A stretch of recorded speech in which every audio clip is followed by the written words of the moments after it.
మిమ్మల్ని కలవడం నాకు సంతోషం. మనం ఒకరినొకరు తెలుసుకున్నట్లయితే విషయాలు మరింత వేగంగా పరిణామం చెందుతాయి. Once I proposed this question to Chariji also.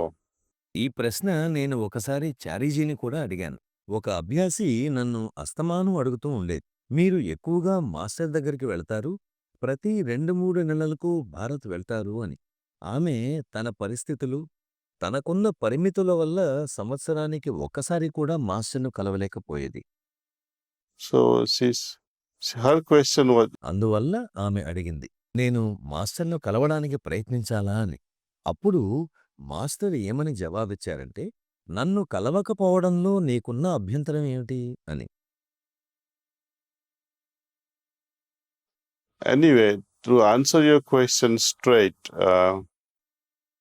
the yatra and other stuff, that will the journey begin?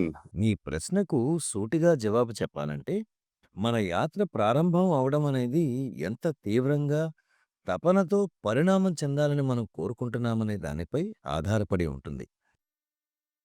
మీ మాస్టర్‌ను భౌతికంగా కలవడం అనేది నిజంగా అవసరమా?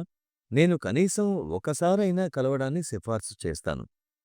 At least once, అదీ if కుదరకపోతే not physically, కనీసం at least you Zoom can say మీటింగ్‌లో hello అయినా on Zoom hello and see అంటే what సరిపోతుంది. happens. నేను I'll be ఆనందంగా happy, ఉంటాను. you'll also మీరు be కూడా happy, I think. ఆనందపడవచ్చు.